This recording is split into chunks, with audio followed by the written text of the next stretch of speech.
교훈의 목사님들이 될 수 있도록 도와주셔서 한마음교회도 아버지 하나님 부흥될 수 있도록 아버지 도와주세요. 저희들 힘으로는 안 되고 저희들 능력으로는 안 됩니다.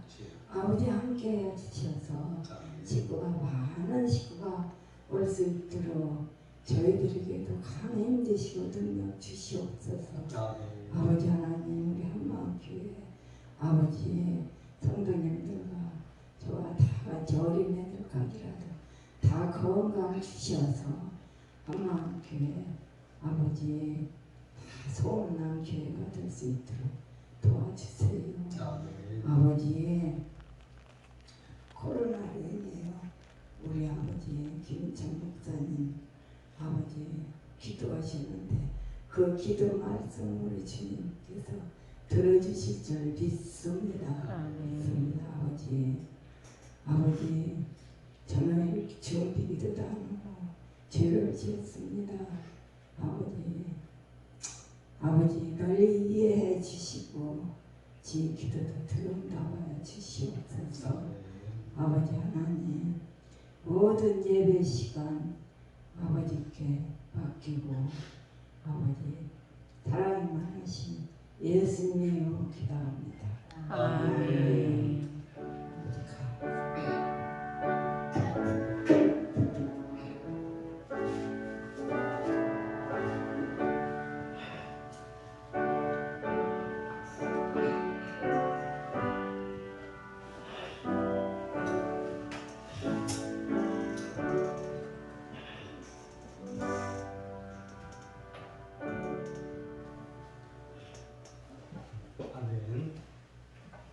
오늘 하나님의 말씀은 창세기 4장 9절로 15절 말씀입니다. 창세기 4장 9절로 15절.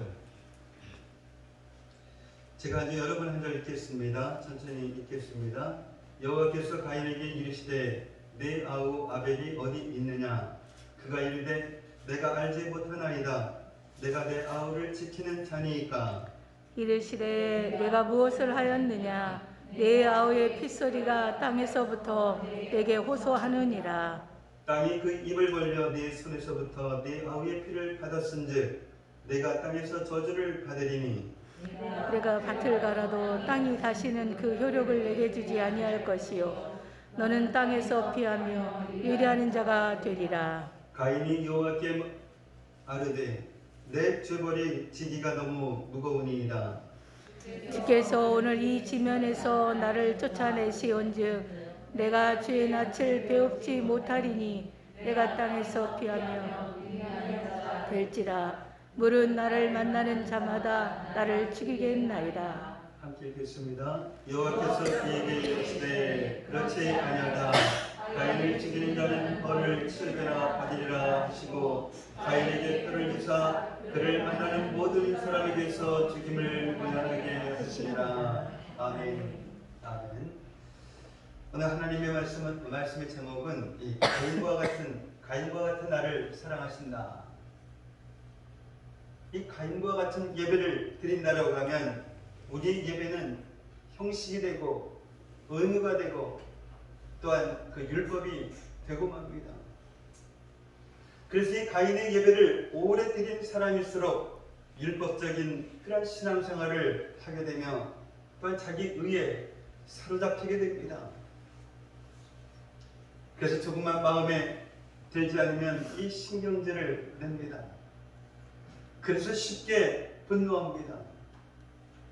이런 예배의 결과가 바로 살인이었다라고 지난주에 말씀을 드렸습니다. 이 오늘 말씀은 가인이 동생 아벨을 죽인 이후의 이야기입니다. 이 9절 말씀을 보면 하나님께서 살인자 가인을 찾아오십니다. 그리고 가인에게 물으십니다. 내 아우 아벨이 어디 있느냐? 라고 말입니다. 아담에게도 그렇게 하셨습니다. 아담이 선악과를 먹었었습니다. 그 아담을 하나님께서 찾아오셨습니다. 두려움으로 인하여서 아담은 하나님의 그 낯을 피하여 숨었습니다. 하나님께서 그러한 아담을 부르십니다. 내가 어디 있느냐? 이 창세기 2장을 보면 하나님께서 아담에게 선악을 알게 하는 나무의 열매는 먹지 말라. 내가 먹는 날에는 정녕 반드시 죽으리라 라고 말씀하셨습니다. 그런데 아담은 하나님의 이 경고를 무시하고 선악과를 먹었습니다. 그러면 그냥 죽이시면 됩니다.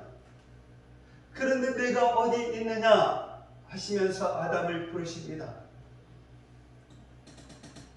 이 가인은 하나님이 받으실 수 없는 예배를 드렸습니다. 가인도 자신의 예배를 하나님께서 받지 않으셨다라는 것을 알았습니다. 그러면 적어도 이 양심이 있으면 하나님께 죄송한 마음이라도 가지고 있어야 합니다. 그런데 오히려 이 가인은 하나님께 분노했습니다.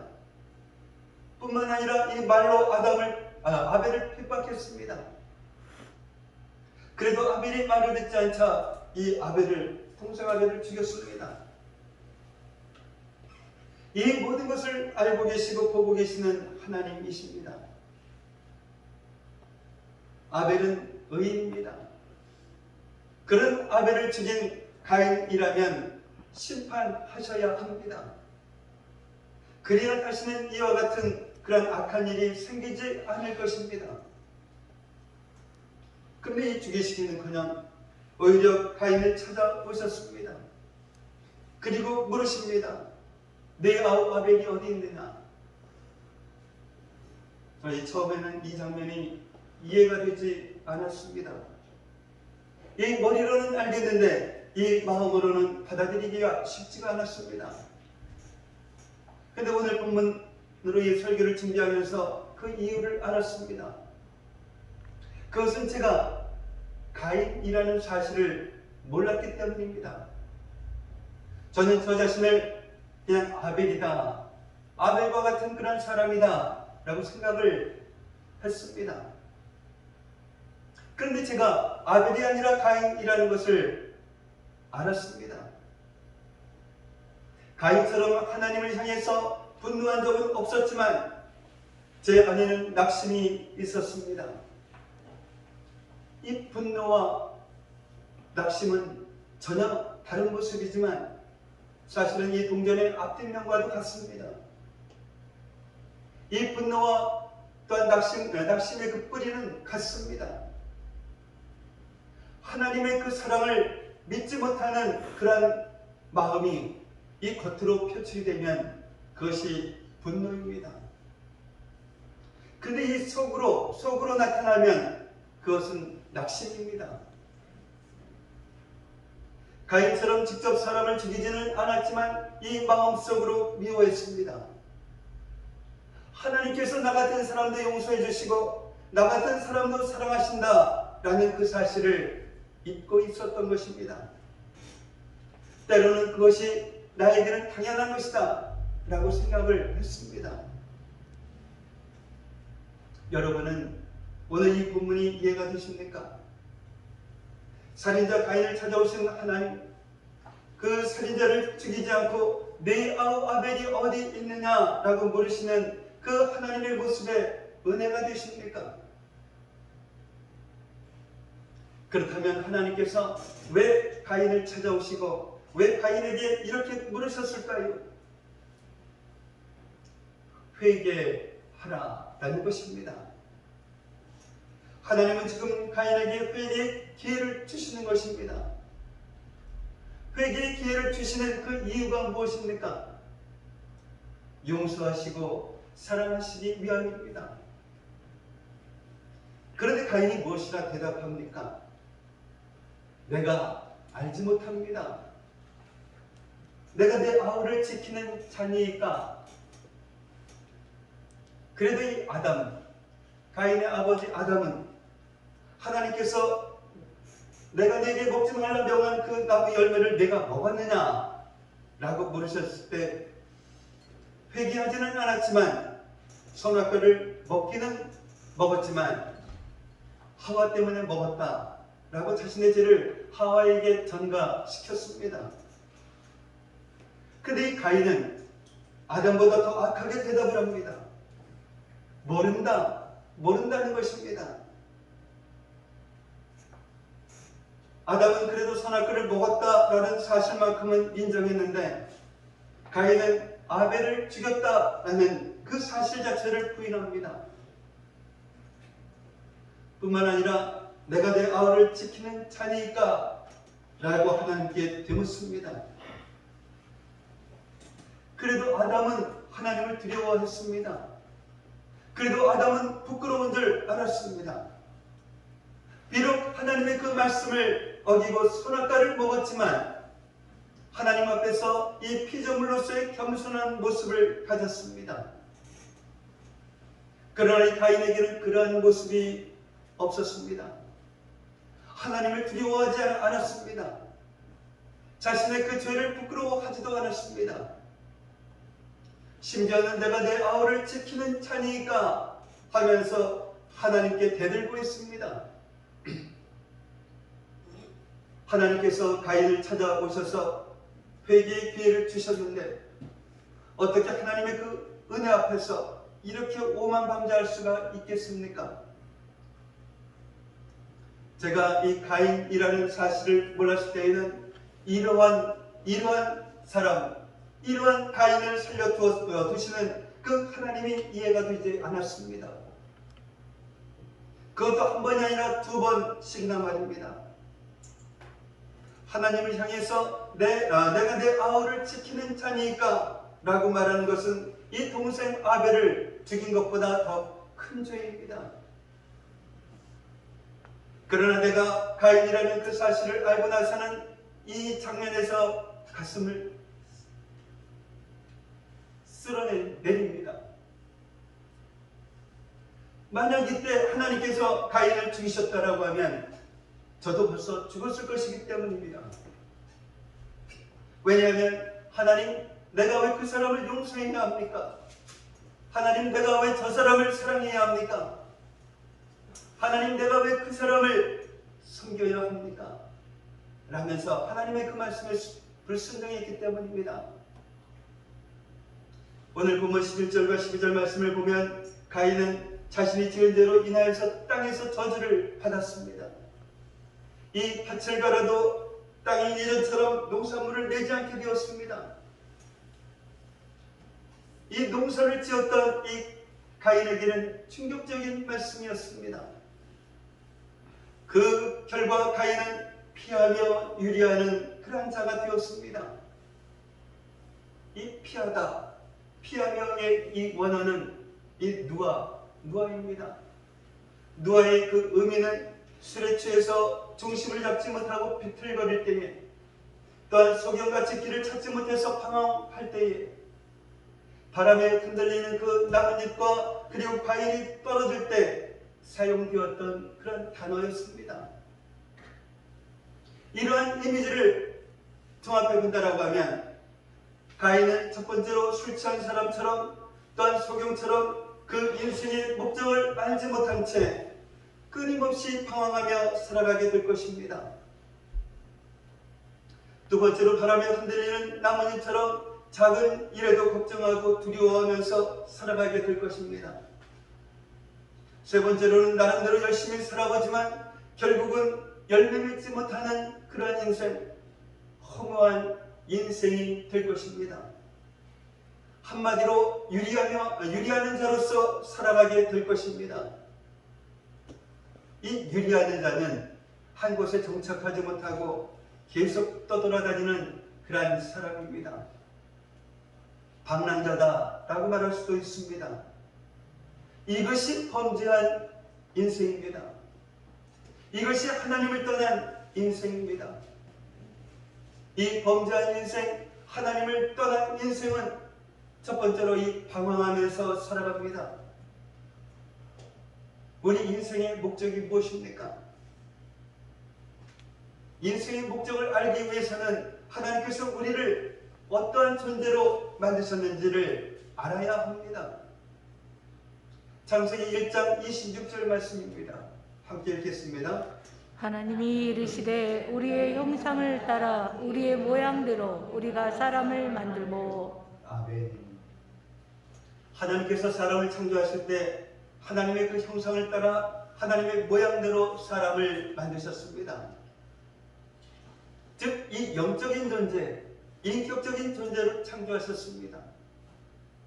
하나님께서 사람을 이 영적인 존재, 인격적인 존재로 창조하신 그 이유는 교제하시기 위함입니다. 사랑하시기 위함입니다. 하나님과 사랑을 나누는 것이 바로 우리 인생의 목적입니다. 이 창세기 4장이 가인과 아벨에 대해서 말씀하실 때 수많은 그러한 이야기들을 놔두고 오직 예배를 언급한 그 이유가 바로 여기에 있는 것입니다. 하나님과 사랑을 나누는 것이 인생의 목적이기 때문입니다. 하나님과 사랑을 나누는 것이 예배이기 때문입니다. 정말 이 세상에서 아무리 유명해져도 또한 세상에서 아무리 부귀 영화를 누려도 예배에 실패하면 그 사람은 실패한 인생입니다. 세상 사람 모두가 저 사람 성공했다라고 말해도 하나님께서 실패했다라고 하시면 실패한 인생입니다. 왜냐하면 이 창조하신 목적대로 살지 않았기 때문입니다. 반대로 세상에서 무명의 인생을 살아도 또한 부귀 영화와 전혀 관계없는 그러한 인생을 살아도 이 예배에 성공하면 그 사람은 성공한 사람입니다. 이 세상 사람 모두가 실패했다라고 손가락질한다 할지라도 하나님께서 성공했다라고 하시면 성공한 인생입니다. 그래서 우리는 하나님께서 창조하신 그러한 목적대로 살아야 합니다. 아멘. 예배가 우리의 그 삶의 중심이 되어야 합니다. 아멘. 그러면 흔들리지 않습니다. 그러면 방황하지 않습니다. 예배가 중심이 되어야 한다라는 이 말씀은 아벨의 예배, 즉 하나님이 받으시는 예배를 말씀하는 것입니다. 종종 이런 말을 듣습니다. 이 예배만 잘 드린다고 다 되는 것입니까? 그렇게 열심히 예배를 드려도 사람은 그대로인데 말입니다. 예배를 드려도 여전히 미워하고, 예배를 드려도 여전히 싸우고, 예배를 드려도 여전히 거짓말하고, 예배를 드려도 여전히 죄를 짓는데 이 도대체 예배가 무슨 소용이 있겠습니까?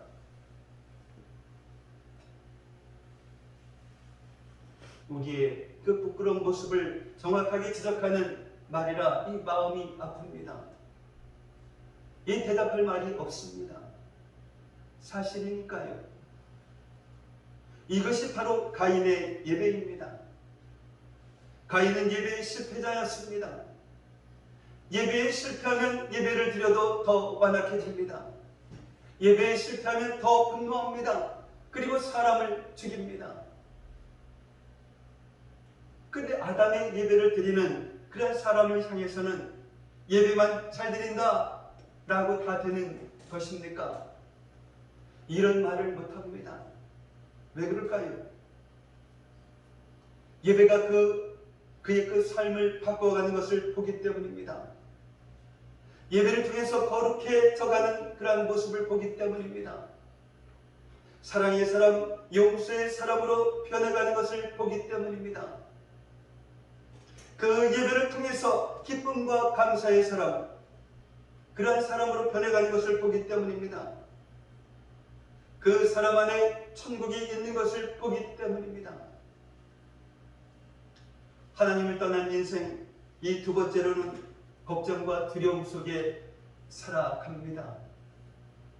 레위기서 26장 36절 37절 함께 읽어보도록 하겠습니다. 함께 읽겠습니다. 산제기는 그 원수들의 땅에서 내가 그들의 마음을 약하게 하리니 그들은 바람에 불린 잎사귀 소리에도 놀라 도망하기를 칼을 피하여 도망하듯 할 것이요 쫓는 자가 없어도 엎드러질 것이라. 그들은 쫓는 자가 없어도 칼 앞에 있음같이 서로 짓밟혀 넘어지리니 너희가 원수들을 맞설 힘이 없을 것이요. 아멘. 아멘. 이 바람에 흔들리는 그런 나뭇잎 소리에도 놀라서 이 칼을 피해 도망가는 사람처럼 도망가게 된다라는 것입니다. 정말 이 뒤에서 쫓아오는 사람이 없는데도 두려움으로 도망가게 된다라는 것입니다. 쫓아오는 사람이 없는데도 두려움으로 도망가다가 넘어집니다. 이 가인의 그 마음이 꼭 이와 같습니다. 그래서 가인이 하나님께 호소합니다. 14절 하반절 말씀에 보면 내가 땅에서 피하며 유리하는 자가 될지라 무릇 나를 만나는 자마다 나를 죽이겠나이다. 지금 이 성경에 등장한 사람은 아담과 하와 그리고 가인과 아벨입니다. 그런데 아벨은 죽었는데 무릇 나를 만나는 자마다 나를 죽이겠나이다 라고 한 이 가인의 말이 선뜻 이해되지 않습니다. 그러나 이 가인과 아벨의 이 사건은 창세기 4장 3절 말씀에 보면 세월이 지난 후에 얼마만큼의 세월이 지났는지 저희들은 모릅니다. 이 세월이 지난 후에 일어난 그러한 일입니다. 추측컨대 그 사이에 아담과 하와가 많은 자녀들을 낳았을 것입니다. 가인은 이들 가운데 누군가가 자신에게 복수할까 두려웠던 것이 아니었을까 추론해 봅니다. 무엇보다도 이 죽이겠나이다 라는 말은 미완료형입니다. 현재만이 아니라 앞으로의 그 일입니다. 이 지금 존재하는 이 사람들뿐만 아니라 앞으로 태어날 그런 사람들 가운데 자신을 죽이는 자가 있을까 두려웠던 것입니다. 가인은 일평생 이와 같은 두려움을 가지고 살았습니다. 바람에 흔들리는 그러한 나뭇잎 소리에도 놀라서 도망치는 사람처럼 말입니다. 이것이 범죄한 그러한 인생입니다. 이것이 하나님을 떠난 그러한 인생입니다.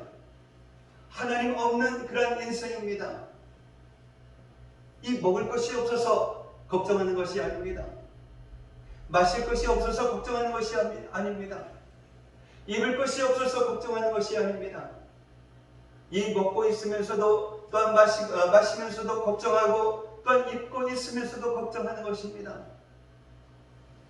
하나님께서 저 공중의 새는 먹이시지만 자신을 먹이신다라는 이 믿음이 없습니다. 하나님께서 저 들의 백합화는 입히시지만 자신을 입히신다는 그런 믿음이 없습니다. 이것은 하나님을 믿지 않는 것입니다. 여러분 가운데 하나님을 믿는다 하면서도 걱정하고 두려워하시는 분이 있다라고 하면 사실은 하나님을 믿지 않는 것입니다. 아니 목사님, 나는 하나님을 분명히 믿습니다. 그런데 왜 걱정과 두려움이 사라지지 않을까요? 이것은 하나님께서 나를 사랑하신다 라는 그 믿음이 없기 때문입니다. 하나님께서 나를 사랑하신다는 믿음이 있는 사람은 걱정하지 않습니다. 나를 사랑하시는 하나님께서 왜 나에게 먹을 것과 마실 것과 입을 것을 책임져 주시지 않겠습니까? 나를 사랑하셔서 독생자 예수 그리스도를 내어주신 그 하나님께서 무엇이 아까워서 주시지 않겠습니까? 로마서 8장 32절 말씀 한번 읽겠습니다. 자기 아들을 아끼지 아니하시고 우리 모든 사람을 위하여 내주시니가 어찌 그 아들과 함께 모든 것을 우리에게 주시지 아니하겠느냐. 아멘.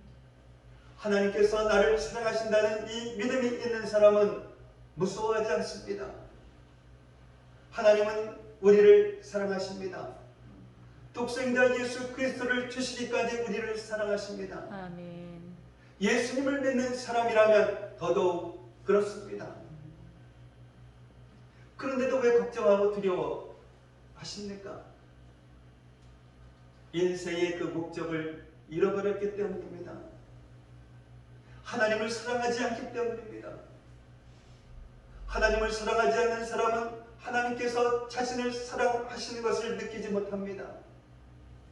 이 머리로는 알게 된데 도무지 이 마음으로는 믿어지지가 않습니다. 하나님의 그 임재가 없기 때문입니다. 예수님은 임마누엘이신데, 예수님은 우리와 함께 계시는 하나님이신데, 어떻게 하다가 예수님을 믿으면서도 하나님의 임재가 없는 그런 인생을 살고 있을까요? 이 예배에 실패했기 때문입니다. 사랑하는 성도 여러분, 하나님이 우리를 사랑하시지 않는 것이 아닙니다. 그래서 하나님의 임재가 없는 것이 아닙니다. 우리가 하나님을 사랑하지 않는 것입니다. 우리가 인생의 목적을 잃어버린 채 살아가고 있는 것입니다. 하나님을 예배하는 자가 아니라 자신을 예배하고 자식을 예배하고 물질을 예배하고 성공을 예배하고 세상을 예배하는 그러한 자가 되었기 때문입니다. 하나님께서 가인을 사랑하시지 않아서 가인이 이렇게 걱정하고 두려워하는 그런 인생을 살아가는 것이 아닙니다. 하나님은 이 가인을 사랑하셨습니다. 그래서 가인을 찾아오셨습니다. 회개의 기회를 주셨습니다. 그러나 가인은 회개하지 않았습니다. 그런 가인에게 하나님은 땅에서 피하며 유리하는 자가 되는 그런 벌을 내리셨습니다. 이 벌은 영원한 그런 심판이 아닙니다. 만약 하나님께서 영원한 심판을 내리시고자 했다라고 하면 가인을 곧장 죽였을 것입니다. 그러면 지옥입니다. 땅에서 피하며 유리하는 자가 되는 이 벌은 가인이 다시 하나님께 돌아올 수 있는 그런 기회를 주신 것입니다. 가인은 하나님께서 내리신 그 벌을 기꺼이 받아야 합니다. 이 벌을 통해서 범죄한 인생은 방황할 수밖에 없다라는 것을 깨달아야 합니다. 그래서 자신의 그 죄를 회개해야 합니다. 이 벌을 통해 범죄한 인생은 바람에 흔들리는 그런 나뭇잎처럼 작은 일에도 걱정하고 두려워할 수밖에 없다라는 것을 깨달아야 합니다. 그래서 하나님께 되돌아와야 합니다. 이 벌은 이 가인을 죽이기 위한 벌이 아니었습니다. 가인을 부르시는 사랑의 징계였습니다. 그러므로 이 가인은 이 벌이 너무 무겁다라고 불평해서는 안 됩니다. 이 징계를 달게 받아야 합니다. 그러면 그 징계를 통해서 회개하게 될 것입니다. 징계를 통해서 다시 하나님의 품으로 돌아오게 될 것입니다. 그러면 하나님께서 가인도 의롭다라고 인정해 주실 것입니다. 하나님 품으로 돌아온 가인에게는 더 이상 걱정과 두려움이 없을 것입니다. 정말로 참된 평강이 찾아올 것입니다. 히브리서 12장 11절 말씀과 함께 읽겠습니다. 무릇 징계가 당시에는 즐거워 보이지 않고 슬퍼 보이나 후에 그로 말미암아 연단받은 자들은 의와 평강의 열매를 맺느니라. 아멘. 사랑하는 성도 여러분, 하나님께서 징계하실 때 불평하지 마시기 바랍니다. 하나님께서 징계하실 때 낙심하지 마시기 바랍니다. 정말로 하나님이 나를 여러분을 버리셨다라고 하면 이 둘 중에 하나입니다. 징계하시지 않고 그냥 가만히 내버려 두는 것입니다. 그래서 더욱 비참한 인생이 되게 하시거나 아니면 더 이상 회개할 수 없도록 죽이실 것입니다. 징계하시는 것은 우리를 포기하지 않으셨다라고 하는 증거입니다. 우리에게 기회가 있다라고 하는 것입니다. 징계하는 것은 우리를 다시 품어주시겠다라는 하나님 아버지의 사랑입니다. 하나님의 징계에 물은 나를 만나는 자마다 나를 죽이겠나이다 라고 말하는 그러한 가인에게 하나님께서 말씀하십니다. 오늘 15절 말씀에 보면 가인에게 표를 주사 그를 만나는 모든 사람에게서 죽임을 면하게 하셨다라고 이렇게 말씀하십니다.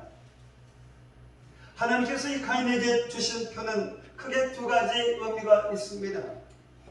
첫 번째는 이 기호입니다. 이것이 어떠한 기호였는지 모르지만 이 분명한 것은 누구나 쉽게 볼 수 있는 그런 외적인 표를 주셔서 가인을 보호해 주셨다라는 것입니다. 이 진노 중이라도 긍휼을 잊지 아니하시는 하나님 아버지의 사랑입니다. 가인에게 주신 표의 두 번째 의미는 징조입니다. 이 표는 가인의 생명을 보장해 주시는 하나님의 징조였습니다. 그러나 이 표는 가인의 육신의 생명을 보장해 줄 뿐, 이 가인의 영원한 생명을 보장해 주는 그러한 표는 아닙니다. 가인을 죄와 사망에서 구원해 줄 표는, 가인의 영원한 생명을 보장해 주는 표는 하나님께서 약속하신 이 여자의 후손입니다. 하나님께서 가인의 육신의 생명을 보장하는 표를 주신 그 이유는 이 육신의 생명이 있는 동안에 영원한 생명을 보장하는 여자의 후손의 그 믿음을 가지라라는 것입니다. 그러면 이 가인은 영원한 그 생명을 보장받을 수 있습니다. 하나님께서 가인에게 표를 주신 이유가 바로 이것입니다. 여러분들은 이 영원한 생명을 보장하는 표, 즉 여자의 후손의 약속이 성취된 그런 시대에 살고 있습니다. 예수님을 믿는 자에게는 영원한 생명을 보장하는 표가 있습니다. 바로 예수 그리스도가 십자가에서 흘리신 피입니다. 예수님의 그 피가 우리의 표입니다. 그래서 이 죄의 권세가 우리를 넘어뜨릴 수가 없는 것입니다. 사망 권세가 우리를 삼킬 수 없습니다. 예수님의 그 피가 바로 우리의 표이기 때문입니다. 아멘. 그래서 원수 사탄이 우리를 정죄할 수 없습니다. 가인을 버리시지 아니하고 이 표를 주신 하나님께서 우리에게 예수님의 그 피를 표로 주셨습니다. 아멘. 그런데 어떻게 우리가 하나님의 그 사랑을 의심하겠습니까? 하나님의 그 사랑의 표, 예수님의 그 피를 마음에 받은 우리가 무엇을 걱정하고 무엇을 두려워하겠습니까? 예수님의 피가 있기에 우리도 사도 바울처럼 담대하게 고백해야 합니다. 어떤 고백을 말하는 것일까요? 로마서 8장 38절 39절 함께 보겠습니다. 함께 읽겠습니다. 내가 확신하노니 사망이나 생명이나 천사들이나 권세들이나 현재 일어난 일이나 장래나 능력이나 높임이나 기쁨이나 다른 어떤 피조물이라도 우리를 우리 주 그리스도 예수 안에 있는 하나님의 사랑에서 끊을 수 없으리라. 아멘. 하나님은 가인과 같은 우리를 사랑하시는 분이십니다. 가인과 같이 죄를 짓고 하나님께 거짓말하고 하나님을 향해 교만한 우리를 끝까지 포기하지 않으시는 하나님이십니다. 아멘. 그런데도 우리는 회개하지 않습니다. 하나님의 사랑을 의심합니다. 정말 우리를 부르시는 그 하나님의 음성을 외면하고 세상에서 방황하며 또한 걱정과 두려움 속에 살아갑니다. 그래서 예수 그리스도의 피를 주셨습니다. 회개하면 반드시 용서해 주시겠다라는 그러한 표입니다. 아무리 부끄럽고 죄 많은 그러한 인생이라도 돌아오기만 하면 반드시 품어주시겠다라는 표입니다. 세상의 험한 풍파 속에서도 반드시 너를 지켜주시고 소망의 항구로 또한 천국으로 인도해 주시겠다라는 표입니다.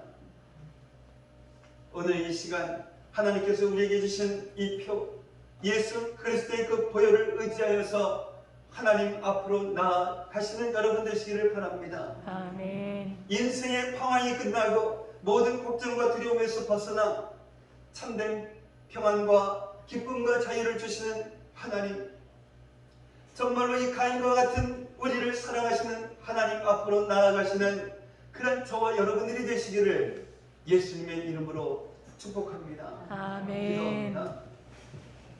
사랑의 아버지 하나님 감사합니다. 하나님은 우리가 가인과 같은 살인을 했거나 어떠한 잘못을 했을지라도 용서해 주시기 위해 우리를 찾아오시는 하나님이심을 깨닫게 하시니 감사를 드립니다.